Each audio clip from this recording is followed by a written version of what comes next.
Kamu secara terang-terangan memberi harga satu baozi 10.000. Semua orang mengira kamu pasti sudah gila karena uang. Mereka tidak tahu kalau kamu sebenarnya merugi. Hanya untuk menyelesaikan tugas dari gurumu. Sekarang kamu sudah berjualan selama seminggu berturut-turut. Tapi tidak ada satupun bakpao yang terjual. Saat kamu mengeluh hari ini akan sia-sia lagi. Terdengar suara keributan di telingamu. Ada penggemar yang bilang, di gang ini ada sebuah warung jajanan. Yang berani menjual bakpao seharga 10.000 yuan. Hari ini kita lihat saja. Bakpao macam apa yang berani dijual seharga 10.000 yuan. Mendengar itu kamu pun mendongak. Dan melihat seorang pria gemuk berdiri di depan warungmu. Dia melihat ke papan nama lalu bertanya. Bos kecil, apa isi bakpaomu ini daging naga? Atau bisa hidup abadi setelah memakannya? Kenapa bakpao ini berani dijual seharga 10.000 yuan? Aku meliriknya sekilas. Lalu menjawab dengan tenang. Kamu akan tahu alasannya setelah mencobanya. Orang yang berani sombong seperti ini. Biasanya punya kemampuan. Kalau begitu bos, beri aku satu. Mendengar perkataannya, aku menatapnya. Kamu yakin? Tentu saja aku yakin. Kenapa? Apa kamu takut aku tidak akan membayarmu? Aku menatapnya dengan datar. Kalau kamu mengerti, kamu pasti akan membayarnya. Wah sombong sekali. Tenang saja. Enak atau tidak? Kamu sudah mencantumkan harganya. Aku akan membayarnya sesuai harga di menu. Kalau ternyata zong, aku anggap saja aku sedang sial. Aku tidak berkata apa-apa lagi. Aku hanya mengangguk, lalu mendorong sebuah kukusan ke hadapan pria gemuk itu. Bakpao kuah telur kepiting supreme. Silakan dicicipi. Tang Jie mendekatkan kamera ponselnya. Ayo semuanya. Saatnya menyaksikan keajaiban. Selesai bicara, penutupnya diangkat. Terlihat di dalamnya hanya ada satu bakpao berwarna ember yang setengah transparan. Bahkan bisa terlihat dengan jelas melalui kulitnya. Kuah berwarna keemasan di dalamnya sedikit bergoyang. Dan di tengah kuah keemasan itu, segumpal daging kepiting berwarna merah samar-samar terlihat, bagaikan jantung yang berdetak. Di bagian atas bakpao ada 36 lipatan, membentuk mulut ikan yang sedikit terbuka dengan sempurna. Namun tidak ada sedikit pun uap panas yang keluar.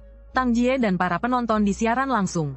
Semua tercengang oleh bakpao di depan mereka. Ini bukan makanan, ini benar-benar sebuah karya seni. Apa kulitnya ini nyata? Kenapa rasanya tembus pandang seperti balon? HMPH, penampilannya tidak buruk. Jangan-jangan dibuat dari lem dan bahan kimia. Teknologi sekarang kan canggih. Banyak produk aneh. HMPH. Sambil berkata begitu, dia hendak mengambilnya untuk dicicipi. Aku segera menghentikannya, lalu mengeluarkan sebatang sedotan gandum yang sangat halus. Dan mengambil sebuah piring kecil porselen putih. Dengan hati-hati meletakkan bakpao itu di depan Tang Jie. Buka jendela dulu. Baru minum kuahnya. Satu tegukan memenuhi mulut dengan keharuman. Ingat, kamu punya waktu 3 menit. Setelah 3 menit, suhu kuahnya akan turun di bawah 65 derajat. Kesegarannya akan berkurang 30%.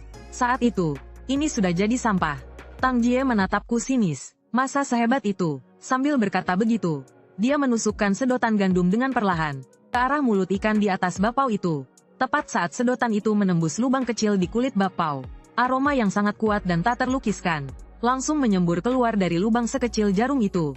Seketika itu juga Tang Jie merasa ubun-ubunnya seperti dihantam terbuka. Aroma itu masuk melalui rongga hidungnya dan langsung menyeruak ke otak. Seketika menghancurkan benteng pertahanan akal sehatnya. Air liurnya sudah tak terkendali dan keluar dengan deras. Kerumunan orang yang menonton di sekitarnya tadinya masih menunjuk-nunjuk. Pada saat itu, semua orang seolah-olah terkena mantra pembeku. Bau apa ini? Wangi sekali ya ampun. Ini apa? Kerumunan mulai resah. Mata yang tak terhitung jumlahnya menatap lekat bakpao di tangan Tang Jie. Tang Jie saat ini sudah tidak peduli dengan siaran langsungnya. Dia menggigit sedotan gandum itu dan menyedotnya dengan kuat. Kuah keemasan mengalir masuk ke mulut melalui sedotan. Panas, lezat, sempurna. Pada saat itu, Tang Jie seolah melihat seekor kepiting emas raksasa, mengayunkan capitnya di lautan yang bergelombang. Dia melihat dataran tinggi bersalju yang tak berujung. Jamur matsutek yang baru dipetik masih berembun. Dia melihat di tengah hujan gerimis Jiangnan, gudang arak yang disegel selama 30 tahun perlahan dibuka. Tang Jie merasa seluruh pori-porinya meledak pada saat itu. Perasaan nikmat yang belum pernah ada menyelimuti seluruh tubuhnya, membuatnya tak bisa menahan diri untuk berlutut dan memuja. Melihat ekspresi Tang Jie di ruang siaran langsung, keraguan besar muncul di hati mereka. 17 Kak Jie, kamu kenapa? 77 bicaralah. Apa rasanya tidak enak? Streamernya keracunan sampai bisu ya? Tang Jie tidak menghiraukan rentetan komentar. Dia membuang sedotan gandumnya, mengambil sisa bakpao yang masih penuh dengan daging kepiting, lalu menelannya dalam satu suapan. Kulitnya yang setipis sayap capung meleleh di lidah, disusul oleh sensasi butiran kuning telur kepiting yang berminyak, kerenyahan jamur matsutek. Sisa rasa arak Huadiao. Berbagai tekstur meledak di dalam mulut. Memainkan sebuah simfoni yang megah. Tang Jie memejamkan mata. 2 baris air mata tiba-tiba mengalir dari sudut matanya. Sudut bibirku sedikit terangkat. Sudah selesai makan. Letakkan piringnya. Jangan sampai air liurmu menetes di stanku. Tang Jie tiba-tiba membuka matanya. Bos masih ada. Berapapun harganya akan kubeli. Ku borong semuanya. Aku menggelengkan kepala. Setiap orang hanya boleh beli 1. Stok terbatas hari ini sudah habis terjual. Tang Jie menjadi cemas. Rasa gurih yang luar biasa itu seolah membuatnya hilang akal. Master, aku bayar 100.000. Peraturan itu dibuat oleh manusia. Keahlianmu ini tidak boleh disia-siakan. Buatkan 1 lagi untukku. Aku mohon padamu. Aku tidak goyah sedikit pun. Langsung beres-beres dan pulang. Dan siaran langsung Tang Jie saat mengunjungi kedai kali ini langsung viral di seluruh internet. Namun penampilan Tang Jie yang terobsesi dan kecanduan itu justru menarik perhatian dari badan pengawas pasar. Selamat kepada host telah menyelesaikan ujian pemula. Hadiah. Kekuatan fisik ditingkatkan 2 kali lipat. Hadiah. Kepingan pisau Yongling. Peralatan masak legendaris. Aku mengepalkan tanganku, melihat kekuatan di tanganku. Secercah cahaya tajam melintas di mataku. Kalau begitu, mungkin aku bisa mencoba membuat hidangan itu. Keesokan harinya, aku menukar 3 porsi bahan baku bakpao supreme dari sistem. Saat aku tiba di pasar malam menjelang sore, di depan lapakku sudah dikerumuni hampir 1.000 orang. Ada yang datang untuk siaran langsung demi menumpang tenar. Ada yang penasaran dengan keaslian bakpao itu. Tapi yang tidak kusangka adalah, begitu aku tiba, kerumunan itu langsung menghujaniku dengan makian. Pergi dari pasar malam ini. Pedagang licik, 1 bakpao harganya 10.000 yuan. Kenapa kamu tidak merampok saja? Hentikan semuanya. Terdengar sebuah bentakan keras. Tang Jie berlari ke hadapanku seperti singa yang marah. Kalian tahu apa? Kalau belum pernah makan, diam saja. Bakpao ini pantas dengan harganya. Seluruh penonton gempar. Kolom komentar siaran langsung dipenuhi tanda tanya. Jack kalah telak. Pasti disogok dia melakukan kesalahan fatal. Aku tidak mempedulikan para haters itu. Lalu aku mengeluarkan sebuah papan nama. Pao sup kepiting istimewa 10.000 yuan per buah. Hari ini terbatas hanya 3 buah. Setiap orang hanya boleh beli 1. Harus dimakan di tempat. Hehe, porsinya ditambah, sepertinya dia mau untung besar selagi viral lalu kabur. Bos, bungkus untukku, aku borong semua. Aku melirik mata Tang Jie yang memerah karena tidak sabar. Aku menggelengkan kepala. Kamu sudah makan kemarin. Sesuatu yang lezat tidak boleh berlebihan. Tubuh dan indera perasamu masih butuh 24 jam untuk mencerna. Sisa rasa dari kemarin. Hari ini aku tidak akan menjualnya padamu. Jangan begitu, bos. Aku ngiler setengah mati. Aku mohon setengah saja juga boleh. Pemandangan ini sekali lagi membuat semua orang tercengang. Uang yang sudah di depan mata malah ditolak. Trik tarik ulurnya ini jago sekali. Pada saat ini, terdengar suara sombong dari kerumunan. Berpura-pura misterius. Orang yang datang adalah anak orang kaya terkenal dari kota Jiangcheng. Zhao Kuo, tuan muda ini mau ketiga pao itu. Tapi bukan untuk kumakan. Aku membelinya untuk diberikan pada anjing. Aku ingin semua orang lihat. Pao seharga 10.000 yuan ini. Bahkan anjing pun tidak mau memakannya. Sambil berkata begitu dia bersiul. Seekor anjing Rottweiler yang ganas melompat keluar dari mobil. Terdengar gelak tawa dan sorakan dari kerumunan. Tuan muda Zhao hebat sekali. Puas sekali rasanya. Memang harus dipermalukan seperti ini. Kita lihat bagaimana bos ini mengatasi situasi. Ambil uangmu dan pergi. Zhao Kuo tertegun sejenak. Seketika menjadi murka. Beraninya kau menyuruhku pergi. Apa kau tahu siapa aku? Percaya atau tidak, aku akan hancurkan warungmu. Akan kulakukan. Mendeteksi provokasi jahat. Memicu misi sampingan. Keagungan Dewa Masak. Persyaratan misi. Gunakan kelezatan yang mutlak. Buat provokator berlutut dan menyerah. Hadiah misi. Resep Jidouhua masakan Sichuan yang telah lama hilang. Aku menarik napas dalam-dalam, mengulurkan tangan dan meletakkannya di atas tutup kukusan.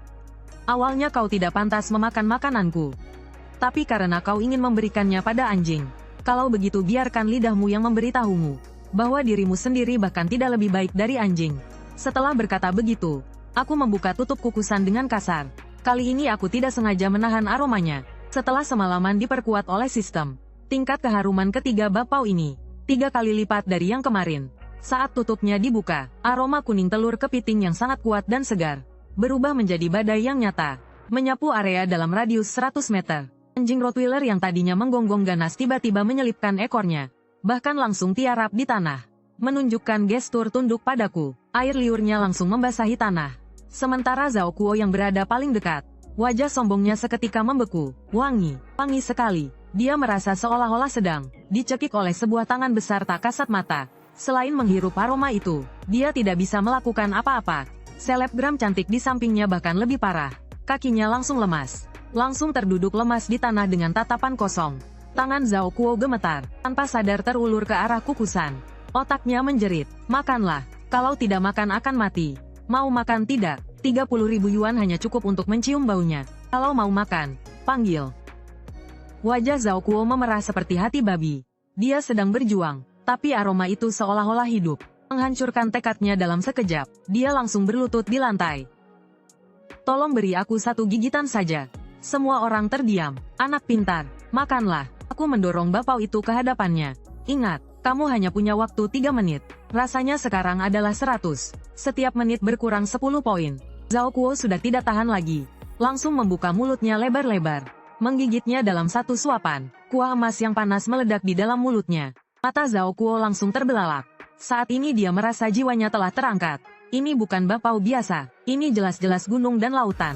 Waktu dan tahun. Semuanya diuleni dan dibungkus dalam selembar kulit tipis. Mulut Zhao Kuo penuh dengan makanan. Mengeluarkan erangan yang tidak jelas. Bahkan tidak sadar kalau wajahnya sudah berlinang air mata. Dia menjulurkan lidahnya. Menjilati kertas dengan liar tanpa peduli penampilannya. Setetes minyak kepiting yang tersisa di nampan. Ruang siaran langsung heboh. Ini pasti settingan. Tuan muda Zhao bahkan sampai berlutut. Berapa bayarannya untuk tampil? Aku tidak percaya kecuali aku boleh coba satu gigitan. Kalian lihat ekspresi Zhao Kuo. Ekspresi kecil seperti itu tidak bisa dipalsukan. Dia benar-benar mabuk oleh aromanya. Tapi anehnya, saat ini Zhao Kuo seperti kesurupan. Tiba-tiba memeluk pahaku. Kakek aku mau lagi. Aku bayar 1 juta. Jual saja keduanya kepadaku. Nomor telepon 15779092237 saat itu juga. Nomor telepon 15779092990. Sekelompok orang berseragam masuk. Yang memimpin adalah seorang pria parubaya. Dengan serius mengeluarkan kartu identitasnya. Saya Zhang Taimian dari Badan Pengawas Pasar. Siapa pemilik kiosnya? Kami curiga bapau Anda mengandung zat adiktif. Mohon bekerja sama dengan kami dalam pengambilan sampel untuk penyelidikan.